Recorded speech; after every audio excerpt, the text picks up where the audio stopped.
लोगे तो निस्संदेह बात बन जाएगी। अब आइए अलंकार पढ़ लेते हैं। क्या पढ़ लेते हैं? अलंकार।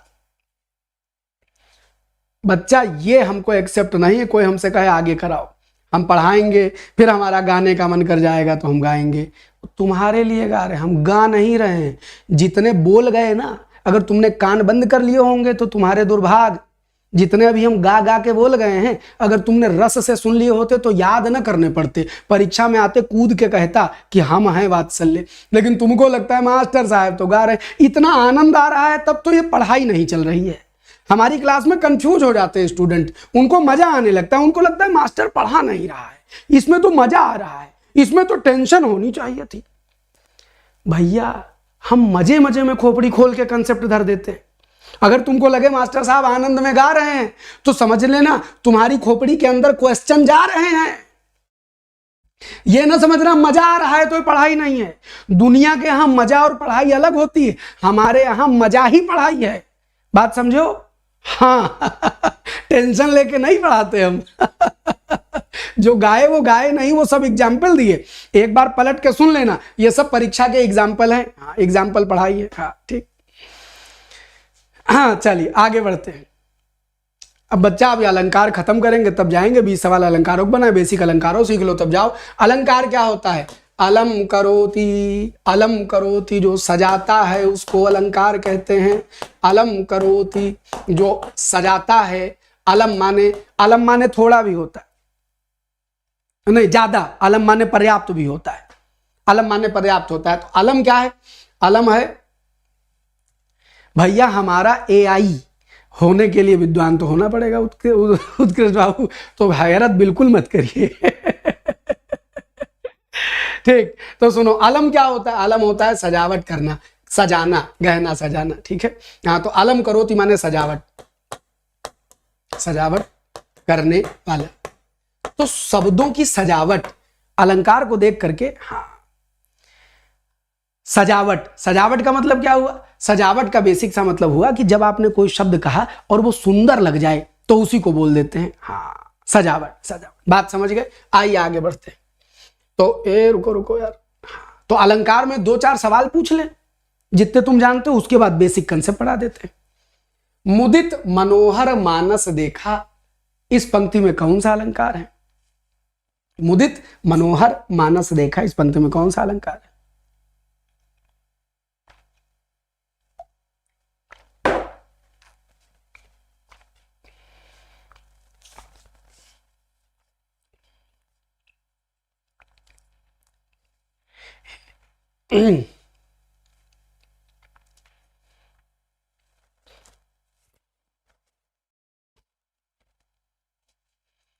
तो गुरुजी मामा मामा मामा आ गया, मामा मामा आ गया, तो ये मामा मामा मामा एक बार आ गया, अनुप्रास हो गया। किसी एक अक्षर की बारंबार, अभी बीच में बताएंगे, थ्योरी बताएंगे, एक अक्षर बारंबार आ जाए तो अनुप्रास हो जाता है। इसमें चयन करें उचित अलंकार का। रघुपति राघव राजा राम, पतित पावन सीताराम, सुंदर विग्रह शालिग्राम। रा आ गया तो रा आ गया तो अनुप्रास अलंकार हो जाएगा। ये तो बच्चों वाला है, गुरुजी जानते हैं। आगे बढ़ो। इनमें से कौन सा शब्दालंकार है? 2-4 सवाल पूछ लें तब थ्योरी का बेस बने। हाँ तो शुरू करेंगे तब कुछ समझ में आएगा। शब्दालंकार कौन है? तो शब्दालंकार उपमा अर्थ है, रूपक अर्थ है, उत्प्रेक्षा अर्थ है, अकेले यमक इसमें शब्दालंकार है, और कोई शब्दालंकार नहीं है। अच्छा मास्टर साहब 4 नंबर पे बढ़िए। इनमें से चयन करें जो पद के उचित अलंकार के रूप में सबसे अच्छा विकल्प हो। तो तरन तनुजा तटतमाल तरुवर बहु छाए, ताता ता ता ता ता ता आ गया तो तुरंत क्या लगा देंगे? अनुप्रास अलंकार लगा देंगे।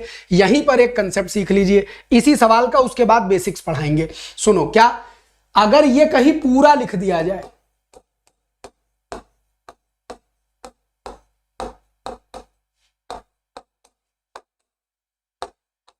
आ चुका है परीक्षा में इसलिए समझा रहा हूं।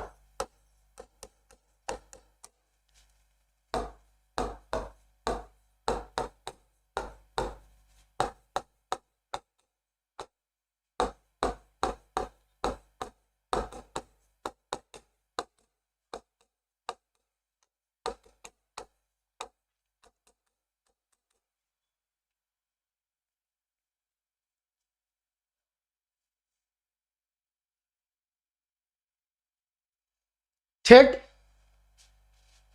अब समझिएगा, अगर खाली पहली लाइन आवे तो पहली पंक्ति में अनुप्रास है और दोनों पंक्तियों को मिला दिया जाए, या दूसरी लाइन कह लो, झुके कूल सो जल परसन हित मनऊ, मनऊ देख रहे हो, और दूसरी में उत्प्रेक्षा है। तो अगर परीक्षा में दोनों लिखे हो, दोनों, तो क्या मानेंगे? उत्प्रेक्षा मानेंगे। एग्जामिनर आपसे जानना चाहता है कि क्या आपको दोनों आते हैं कि नहीं आते हैं। अगर ये दोनों लिखे होंगे तो उत्प्रेक्षा लगाना है, अकेले पहली लाइन लिखी हो तो अनुप्रास लगाना है। मनुमानो जनु जानो मनहु जनहु जैसे दिखाई पड़े तो अंदर से उत्प्रेक्षा का ख्याल आवे, अंदर से उत्प्रेक्षा का ख्याल आवे। बात समझ गए? दोनों लिखे हो तो आया हुआ सवाल इसलिए बता रहा हूं। तो तरण तनु जातट तमाल तरवर बहुछाए ताता ता अनुप्रास अलंकार हो गया। आओ जी आगे बढ़ते हैं।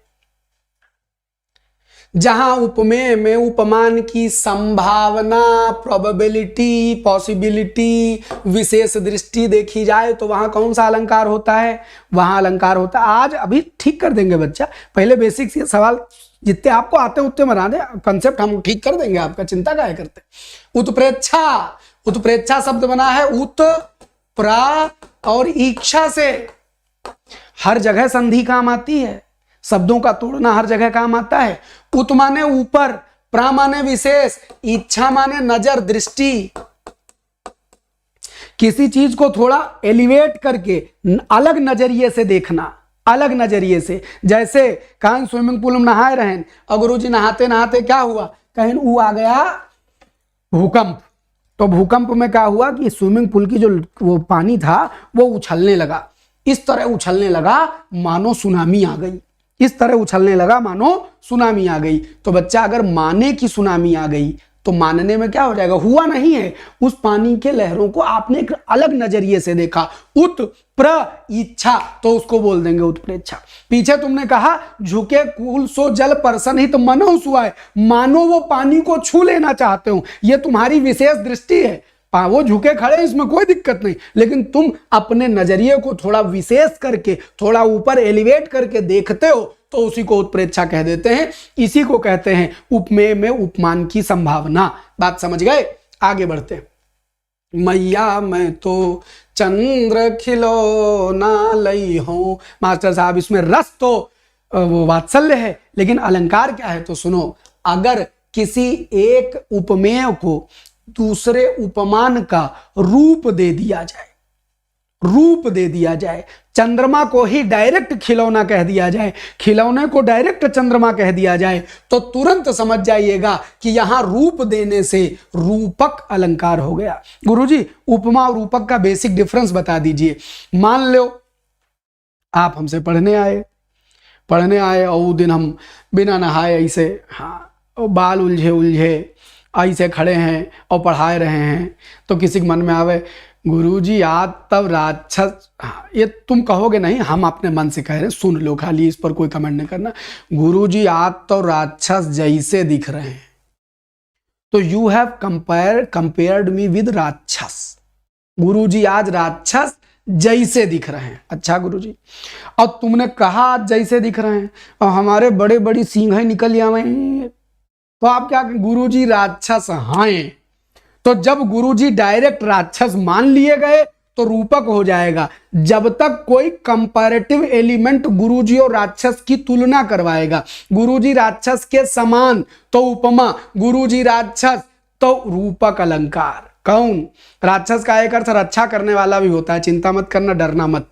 तो बात समझ गए? तो अगर you have a comparative element between two words, यदि आपके पास कोई तुलनावाची शब्द है जो दो की तुलना करवाए, सा आ जाए, सी आ जाए, सम आ जाए, सदृश आ जाए, तो उसको उपमा मानेंगे। और अगर वो कंपैरेटिव एलिमेंट लिखा होता चंद्रमा सा खिलौना, चंद्रमा सा खिलौना, अगर चंद्रमा सा खिलौना कर देते तो ये उपमा हो जाती, और सीधे चंद्रमा को खिलौना कह दिया तो रूपक हो जाएगा। का बात बुद्धि में चली गई? एक दिन हम झूठे कह दिए कि आप लोग जो अच्छे कमेंट लिखते हैं वो ऑफलाइन में लिख दिया करें, तो कोई जने बैठ रहा जने रहा कि जनी रहा भोलेनाथ जाने, कहें गुरुजी अपने मन से अपनी तारीफ। हाँ, तो ऐसे कुछ झरसुआ द्वेषी जलेसू बैठे रहते हैं तो हीरो नहीं कह राक्षस कह दिए, उनके दिल को तो शांति मिल जाए कि तारीफ नहीं किए। तो सुनो, मैया मैं तो चंद्र खिलौना लही हूं, तो जब चंद्रमा को डायरेक्ट खिलौना कह दे तो उसको रूपक अलंकार मान लिया जाएगा, और चंद्रमा के समान खिलौना कह देंगे तो उपमा हो जाएगा। कंफ्यूजन खत्म खत्म। अगले पर आ जाओ। काली घटा का घमंड घटा, गुरुजी दो दाई आया घटा घटा। एक बार घटा माने बादल, एक बार घटा माने घटना, तो यमक है वही बचपन वाला। कनक कनक ते सौगुनी मादकता अधिकाए, या खाए बौराए जगवा पाए बौराए। बात समझ में आ रही? हाँ, सवाल है। अच्छा, जब हम YouTube पर थंबनेल देखते हैं महा मैराथन, तो हमको सड़क के किनारे वाले ढाबे याद आ जाते हैं। महा महा महा ठंडी बियर, घनघोर ठंडी बियर, का लगा दे ठंडी के पहले कि आदमी हमारे ढाबे पर वो रोक दे। मैराथन, महा मैराथन, महा महा महा। तो काली घटा का घमंड घटा यमक अलंकार है। आओ आगे बढ़ते हैं। 8 नंबर। मेरो मन अनत कहाँ सुख पावई, जैसे उड़ जहाज को पंछी फिर जहाज पर आवे, और कमल नयन को छाड़ी महात्म और देव को ध्यावे। मेरो मन अनत कहाँ सुख पावे। अर्जुन बच्चा तुम भ्रम में हो, वो जो अनामिका नाम तुमने लिखा है तुम क्या जानो वो अंगार सिंह हैं। खाली ANAMIKA इतना देख के तुम हाँ वो पान का पत्ता बनाने लगे, और कहीं वो आईडी में अंगार सिंह पढ़ रहे हो। तो इस YouTube की दुनिया में सत्य खाली हम ही हैं, बाकी जितनी आईडी हैं वो सब माया है, मोह है, मिथ्या है। हाँ, तुम अंगार सिंह के चक्कर में पान का पत्ता भेजे पड़े हो। हाय बुद्धि शुद्ध कैले हो। घर वाले सोचन लड़का YouTube में पढ़ रहा है, लड़का पान का पत्ता बनाए भेज रहा है। हे भोलेनाथ, ये दुनिया कहाँ आ गई, कहाँ आ गई। सुनो, तो कमल नयन, बताओ कमल को क्या बोले? सीधे नयन बोल दिया। कमल को क्या बोला? सीधे नयन कह दिया। ये नहीं कहा कमल के समान नयन। कमल नयन माने रूपक अलंकार। कमल नयन माने रूपक अलंकार। क्या बात समझ गए? बात बुद्धि समझ गए? हाँ, अरे ये समझ नहीं रहे कि अंगार सिंह ही पढ़ रहे हैं। देखो, ज्यादा पान का पत्ता फैलाओगे अर्जुन, बकरी आ जाएगी, हम चबा लेंगे। हाँ, तो ये 2 मिनट लगेगा टाइम आउट होने में, तो आप धैर्य धरो। एक बार प्रेम से समझा दिया, आप दोबारा ना समझाना पड़े। सुनो आगे बढ़ते। 3 बेर खाती थी 3 बेर खाती हैं, नगन जड़ाती थी वह नगन जड़ाती हैं। तो समझिए कि 3 बेर खाती थी वे 3 बेर खाती हैं, नगन जड़ाती थी वे नगन जड़ाती हैं। अगर एक शब्द 2 बार आवे, उसके 2 मतलब निकल जाए, तो कनक कनकते सौगुनी मादकता अधिकाय बचपन से पढ़ के आए हैं। अलंकार क्या हो जाएगा? यमक अलंकार हो जाएगा। क्या समझो गुरुजी? समझें। आगे बढ़ो। दी गई पंक्तियों में अलंकार बताइए। अब ये अलंकार क्वेश्चन बनाने वाले ने गड़बड़ बनाया। क्वेश्चन बनाने वाले ने गड़बड़ बनाया। हम इनका इलाज किए दे रहे हैं, इनका मन मान नहीं रहा, हम इलाज किए दे रहे हैं। और या कोई इनका इलाज करने वाला मौजूद हो तो कह दे भैया, अगला कमेंट आवे तुरंत इलाज कह दे इनका। मस्तिष्क मध्य गोमय पूरितम। What can I do? कुछ नहीं। अगला सुन, इसमें सवाल बनाने वाले ने गड़बड़ बना दिया। और गड़बड़ क्या बना दिया? जो घनीभूत पीड़ा थी, सवाल लिखा है जो घनीभूत पीड़ा थी, अरे हो गए, किसी का करने की जरूरत नहीं, हम परमानेंट। जाओ बाय बाय। कहाँ गए? Hide user by this channel, खत्म हो गए। बाय बाय टाटा, कोई टेंशन की बात नहीं। ज्यादा छीछा लेदर जैसे एक बार समझाओ मनुष्य होगा तो मान जाएगा। अब अगर वो मनुष्य नहीं होगा वो क्या होगा? वो स्तब्धरोमा होगा, वो पोत्री होगा, वो दंष्ट्री होगा, तो वो मानेगा? बिल्कुल नहीं मानेगा। हाँ, बिल्कुल नहीं मानेगा। सुनो, तो जो घनीभूत पीड़ा थी मस्तक में स्मृति सी छाई, दुर्दिन में आंसू बनकर वह आज बरसने आई। तो बच्चा इसमें श्लेष माने हैं, लेकिन याद रखिएगा श्लेष होता है शब्द में, श्लेष होता है शब्द में, श्लेष होता है शब्द में, लेकिन ये पूरे वाक्य में बताया कि घनीभूत पीड़ा को बादल मान करके बरसा दे रहे हैं। तो चूंकि परीक्षा ने एक बार मान लिया है और इसमें और कोई ये रसवस का सवाल है बेचारे ने इस अलंकार में डाल दिया तो हम मान लेंगे कि चलो श्लेष है, कोई दिक्कत नहीं है। घनीभूत पीड़ा को, स्मृतियों को बादल माना और बादल को बरसा दिया आंसू बना करके, इसलिए श्लेष मान ले रहे हैं। वस्तुतः दृष्टांत आदि बहुत सारी चीजों में जा सकता था, लेकिन श्लेष नहीं। लेकिन दिए गए 4 ऑप्शन में श्लेष ही बेस्ट है, तो वही लगा देंगे। सुनो, फूल सी सुकोमल मृदु भावमयी देवयानी, कच के बिना न जी सकेगी यह निश्चित है। क्या है इसमें? तो फूल सी सुकोमल मृदु भावमयी देवयानी, क्या लगा देंगे इसमें? उपमा लगा देंगे। जैसे ही कंपैरेटिव एलिमेंट आवे, सा आवे, सी आवे, से आवे, सम आवे, सदृश आवे, तो क्या लगा देंगे? उपमा लगा देंगे। एक बार नाम लेके बात खत्म हो गई, तो जो बात हो जाए उसको दोबारा मत छिड़ा करिए, खत्म।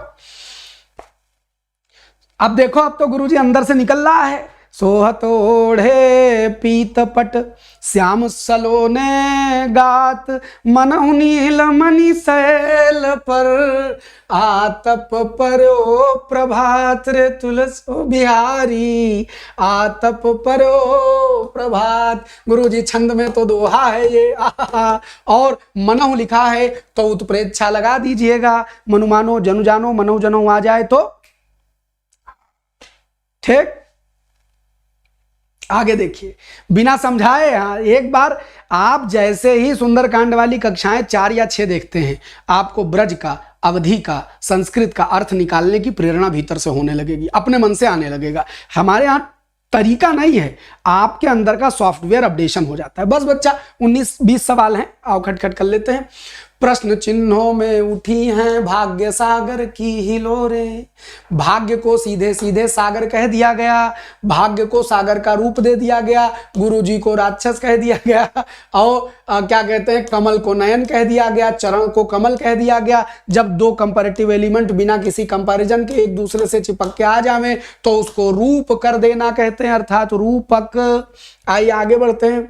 14 नंबर, जहां एक ही शब्द से अधिक बार, जहां एक ही शब्द एक से अधिक बार आवे तथा भिन्न भिन्न अर्थ हो, तो गुरुजी इसमें यमक होता है।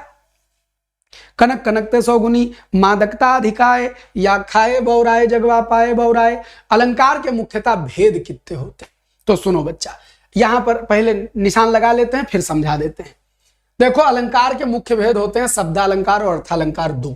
इस बात को समझना, शब्दालंकार अर्थालंकार 2 भेद होते हैं, 2 होते हैं। लेकिन अगर ऑप्शन में उभय अलंकार भी लिखा है, तो अगर आपने कल हमसे जेंडर पढ़ा होगा तो आपको यह बात समझ में आ गई होगी कि उभय वाली कोई चीज असल में नहीं एग्जिस्ट करती है। वो ऐसी चीज है जो इसकी भी है और इसकी भी है, लेकिन ज्ञान दिखाने के तौर पर, ज्ञान बताने और जताने के तौर पर क्या मान लिया जाता है कि उभय अलंकार जो दोनों में मिल जाएगा वो उभय अलंकार बोलेगा। और चूंकि वो ऑप्शन में उभय अलंकार लिख के दे रहा है, तो इसलिए हम ए वाले को मान लेंगे। अलंकार के भेद शब्दालंकार अर्थालंकार के सिवा उभय अलंकार भी होते हैं। शब्दालंकार जिसमें शब्द से सुंदरता आवे। बच्चा योजक चिन्ह आवे ना आवे, कोई कमल नयन में कोई योजक चिन्ह आया? वो तो जिनको नहीं आता है वो बेचारे ट्रिक बनाते हैं। योजक चिन्ह आया, सीधे इसको डायरेक्ट रूप दे। कमल नयन में कोई रूप आया था? चरण कमल बंदो हरिराई में कोई चरण कमल में डैश लगाते हैं? वो तो ये टाइप करने वाले जहां नहीं लगा होता वहां भी लगा देते हैं, ताकि उनकी ट्रिक काम कर जाए। ट्रिक नहीं है, शब्द एक रूप हो जाए बस, उसको सीधे मान लीजिए। विद्याधन लिखा हो बिना डैश के, विद्याधन को रूपक मानिए, ये होता है रूपक। अच्छा देखिए, अब वो हमने कहा ना सुंदरकांड वाली क्लास में आइए सब अलंकार दिखने लगेंगे। शब्दालंकार अर्थालंकार उभय अलंकार, तो ये हो जाएगा। शब्दालंकार जहां शब्द से खूबसूरती आवे कविता में, अर्थालंकार जहां अर्थ से खूबसूरती आवे कविता में, और जहां दोनों से आवे उसी को उभय अलंकार कह देते हैं। ठीक, आइए, इनमें से कौन सा अर्थालंकार का भेद नहीं है? कौन सा भेद नहीं है? उपमा, अतिशयोक्ति, रूपक, यमक। तो गुरुजी अर्थालंकार में। अच्छा यहाँ एक काम कर देते हैं, पहले उत्तर लगा दो, कौन भेद नहीं है? यमक नहीं है। आओ तुमको हम शब्दालंकार अर्थालंकार लिख देते हैं। अब चूंकि कल पेपर है तो सब तो नहीं दे सकते, लेकिन इतना तो दे सकते हैं कि तुम नाम जान जाओ। देखो अलंकार यहां बीच में लिखो, और याद रखना अगर कोई तुम्हारे सम्मुख क्या लिखे, बच्चा दो ऑप्शन का है देगा, दो ऑप्शन का है देगा, और दोनों देगा तो जो बेस्ट होगा वो चुनेंगे। हमने तो बताया। देखो अब सेंस लो, शब्दालंकार होता है, और सुनो शब्द में अलंकार जब जोड़ा जाता है तब होती है दीर्घ संधि, और ये शब्द तैयार होता है शब्दालंकार। तो इसलिए अगर कोई तुम्हारे सामने शब्दा अलंकार लिख दे, शब्दा धन अलंकार, लोग लिख देते हैं शब्द में दा लगा के बड़ा शब्दा अलंकार, और पढ़ावत हिंदी है। डूब मरो चुल्लू बर पानी, हिंदी पढ़ाओ शब्द अलंकार लिखा तो यार है। तो शब्द अलंकार शब्द अलंकार होगा, अलग अलग दा नहीं हो सकता। शब्द धन अलंकार शब्द अलंकार। अच्छा, और ये किससे बना? अर्थ धन अलंकार अर्थालंकार, अर्थालंकार। अब देखिए थोड़ा कलर डिफरेंट कर ले ताकि आपको विजिबल कर सके। सुनो, तो इसमें याद कर लो, सबसे पहले अनुप्रास, अनुप्रास के बाद यमक, यमक के बाद श्लेष। इसके अलावा कुछ और खाली नाम याद कर लो, अब समय नहीं है इसलिए क्या करें बच्चा। तो देखो अनुप्रास, यमक, श्लेष, वक्रोक्ति। अब इनके बारे में डिटेलिंग अभी नहीं दे पाएंगे, लेकिन जान लो ये अलंकार होते हैं। पुनरुक्ति, प्रकाश, इसी का भावनात्मक रूप वीप्सा कहलाता है। अगर ये लिखे हो तो इनको शब्दालंकार मानना। क्या मानना? शब्दालंकार मानना। अब आ जाओ अर्थालंकार में। उपमा, प्रतीप, अनन्वय, ये एक खानदान है थोड़े बहुत अंतर के साथ। फिर रूपक, उत्प्रेक्षा, फिर बच्चा अभी 5:30 और रात 9:15 क्लास बची है, जो जितना बचा है वो सब पढ़ा देंगे, चिंता न करो। उत्प्रेक्षा, संदेह, भ्रांतिमान, इसमें बहुत हैं। 124 अलंकार हम पढ़े हैं, लेकिन जितने तुम्हारे परीक्षा में बस उतने से मतलब रखो, नाम कम से कम जान लो, बस इससे ज्यादा और क्या बताया जाए यार। तो खसक चलो ऊपर, हाँ मान नहीं रहे। देखो भ्रांतिमान, और देखिए अतिशयोक्ति,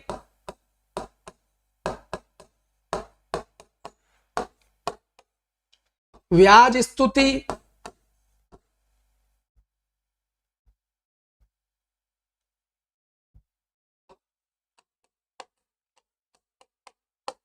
निदर्शना, व्याज निंदा,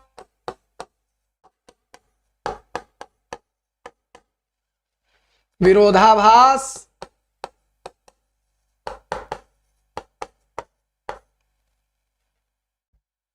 अपनुति, व्यतिरेक, बहुत सारे होते हैं बच्चा। तो इतने, हाँ बहुत सारे हैं, बिल्कुल टेंशन नहीं लेना, इतना ध्यान से देख लो। अब तुम्हारी किस्मत हमारी किस्मत दोनों जनों की कि हम इतनी देर में यूट्यूब पर पढ़ाना शुरू किए और तुम्हारा पेपर इतनी जल्दी हो जा रहा है। तो कम से कम कल के लिए जितना तैयार कर सकते हैं ये नाम, हाँ विभावना, विशेषोक्ति, दीपक, ये सब नाम हैं, अर्थालंकार में आते हैं। और मजे की बात है, भले सिपाही में ना पूछें लेकिन यूपीएसआई में पूछा है, यूपीएसआई में पूछा है। अब आ जाइए, ये तो आप अच्छे से जानते हैं। अब देखिए, तो यही आपसे पूछा जा रहा है कि इनमें से कौन सा अर्थालंकार का भेद नहीं है। तो गुरुजी उपमा, अतिशयोक्ति, रूपक अर्थालंकार के भेद हैं। यमक शब्दालंकार में लिखा हुआ है, शब्दालंकार में लिखा हुआ है, ठीक। हाँ प्रहेलिका भी होता है, प्रहेलिका भी होता है, लेकिन प्रहेलिका बहुत रेयरेस्ट ऑफ रेयर अलंकार है। कभी किसी एग्जाम में ढूंढे भी नहीं मिलेगा, इवन शायद टीजीटी पीटी में भी नहीं पूछा है प्रहेलिका। तो बस मानवीकरण भी आ जाएगा। बहुत हम बताए ना, 124 हम गिनवा दें तो जरूरत नहीं है, बस उतने शब्द याद रखो। आओ देखें 17। अब इसमें देखिए, ये यूपीएसआई का सवाल है, पूछ लिया गया। खंजन मीन सरोजन की छवि गंजन नयन ललादिन होनो, और भौं कमान सुजोहन को सर्वे धन प्राण निनंद को छोनो। इसमें बच्चा व्यतिरेक अलंकार है। अब यहां एक चीज समझ लो, उपमा का विलोम कोई पूछे, ये पूछा जाता है शब्द, उसमें शब्द और विलोम में, तो उपमा का विलोम उपमान मत लगाना, उपमा का विलोम क्या लगाना, व्यतिरेक लगाना, क्योंकि जो उपमा है उसी का उल्टा व्यतिरेक है, और उससे भी एक कदम आगे बढ़ के व्यतिरेक है, व्यतिरेक। ठीक, और तो यहां पर जो हो जाएगा, ये अभी याद कर लो, इसकी व्याख्या करेंगे तो समय लग जाएगा बच्चा, ये बुद्धि तुम्हारे डालने में हमको ज्यादा एफर्ट लगाना पड़ेगा।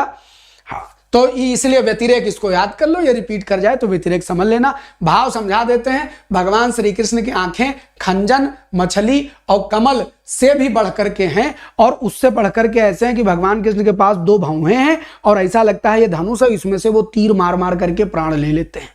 तो वो तनिक एक्स्ट्रा उपमेय से, उपमा से, कंपैरेटिव एलिमेंट से जो कंपैरिजन वाली चीज है वो ज्यादा बढ़ा करके दिखा दी जाए तो इसमें व्यतिरेक जैसा भाव होता है। प्रतीप अलग चीज होती है, व्यतिरेक अलग चीज होती है। ठीक है, अगर आपने प्रतीप पढ़ रखा है तो प्रतीप याद रखिएगा। जैसे देखिए मुख में, वही यही बात है कि 2 चीजों में कंपैरिजन करके जो उपमान है उसको किसी विशेषता के साथ, किसी और विशेषता के साथ ज्यादा कर दिया जाता है। जैसे मुख मयंक सो है सखी, देखो उपमा की गई कि चंद्रमा के समान मुख है, लेकिन ये जो मुख है ये ज्यादा सुंदर है क्योंकि इसमें मधुर वचन भी हैं, चंद्रमा के पास कोई मधुर वचन नहीं है। तो ये एग्जाम्पल व्यतिरेक का है। ये सरल वाले एग्जाम्पल लिखाई दे रहा हूं।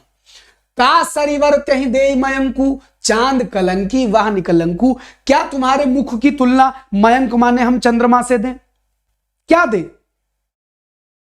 क्या कि चांद में तो कलंक लगा है और वह निष्कलंक है, तुम्हारा चेहरा निष्कलंक है। तो जब कंपैरिजन किया जाए और कंपैरेटिव जो चीज है उसको थोड़ा आगे बता दिया जाए, किसी अन्य विशेषता से युक्त करके आगे बढ़ा दिया जाए, तो ये सब व्यतिरेक के एग्जाम्पल हो जाते हैं। इसको बच्चा एकदम डिटेल्स पढ़ाने वाली चीज है, अभी परीक्षा के लिहाज से काम चलाऊ समझ लो।